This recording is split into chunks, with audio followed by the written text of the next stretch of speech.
ಮುಂದಿನ ದಿನಗಳಲ್ಲಿ ಇನ್ನೂ ಇದು ಹೆಚ್ಚಿನ ಇದಾಗಿಬಿಟ್ಟು ನಾವು ವಿಷಮುಕ್ತ ರೋಗ ಮುಕ್ತ ನಿಮ್ಮಂಥವ್ರು ಮುಂದೆ ಬಂದು ಮಾಡ್ತಾ ಇದ್ರಲ್ಲ, ನನಗೆ ಅತ್ಯಂತ ತುಂಬ ಸಂತೋಷವಾಗ್ತಾ ಇದೆ. ಇವತ್ತು ಇರತಕ್ಕಂಥ ಕಾಯಿಲೆಗಳಿಗೆ ಪ್ರತಿ ಮನೆಯಲ್ಲಿ ರೋಗಿಗಳಿದ್ದಾರೆ, ಪ್ರತಿ ಮನೇಲಿ ಮೆಡಿಸಿನ್ ತಗೋತಿದ್ದಾರೆ.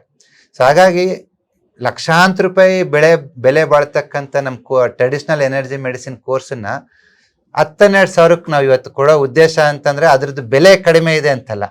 ಯಾವುದೇ ಒಬ್ಬ ವ್ಯಕ್ತಿ ಬಂದ್ರೆ ನಮ್ಮ ಹತ್ರ ಒಂದು ವಾರದಲ್ಲಿ ಗುಣ ಕಾಣಿಸ್ತಾನೆ ಅಂತಂದ್ರೆ ಅಷ್ಟು ಸಂಶೋಧನೆ ಮಾಡಿದೀವಿ. ಬಟ್ ಅಷ್ಟು ಕಡಿಮೆ ಬೆಲೆಗೆ ಕೊಡೋ ಉದ್ದೇಶನೇ ನಿಮ್ಮ ಒಂದು ಏನು ಧ್ಯೇಯೋದ್ದೇಶ ಇಟ್ಕೊಂಡಿದ್ರ ಪಾರಂಪರಿಕ ವೈದ್ಯರು, ಅದೇ ಧ್ಯೇಯ ಉದ್ದೇಶ ಬಸವ ಆಕ್ಯೂ ಅಕಾಡೆಮಿನೂ ಇಟ್ಕೊಂಡಿದೆ. ಮನೆಯಲ್ಲಿ ವೈದ್ಯರು ಅಂತೇಳಿ, ಮನೆಯಲ್ಲಿ ಹೀಲರ್ಸ್ ಅಂತೇಳಿ. ನೀವು ಅಷ್ಟು ದೂರದಿಂದ ಬಂದಿದ್ರ, ನಿಮ್ಮ ಒಂದು ರಿಕ್ವೆಸ್ಟ್ ಇಟ್ಟಿದ್ರ, ಡೆಫಿನೆಟ್ ಆಗಿ ನಿಮ್ಮ ಎಲ್ಲಾ ಪಾರಂಪರಿಕ ವೈದ್ಯರು ತಮ್ಮ ID ಕಾರ್ಡ್ ತೋರಿಸ್ಬಿಟ್ಟು ಡಿಸ್ಕೌಂಟ್ ಮಾಡಬೇಕು. Thank you sir. ಅದೇ ಆಸೆ, ನನ್ನ ಆಸೆ ನೆರವೇರಿಸ್ತು. Thank you. ನನಗೆ ಇನ್ನೇನು ಬೇಡ, ಏನಿಲ್ಲ, ಕಲೀಲಿ ಸರ್. ಇವಾಗ ನಿಮ್ಮ ಆಲ್ರೆಡಿ ಅವ್ರಿಗೆ ಸುಮಾರು ಒಂದು ನಾಟಿ ಔಷಧಿ ಗೊತ್ತಿರುತ್ತೆ, ಅದ್ರ ಜೊತೆ ನಮ್ದೊಂದು ಅಕ್ಯುಪ್ರೆಷರ್ ಪಾಯಿಂಟ್, ಒಂದು TM ಪಾಯಿಂಟ್ ಯೂಸ್ ಮಾಡಿದಾಗ ರಿಸಲ್ಟ್ ಸೂಪರ್ ಆಗಿರುತ್ತೆ.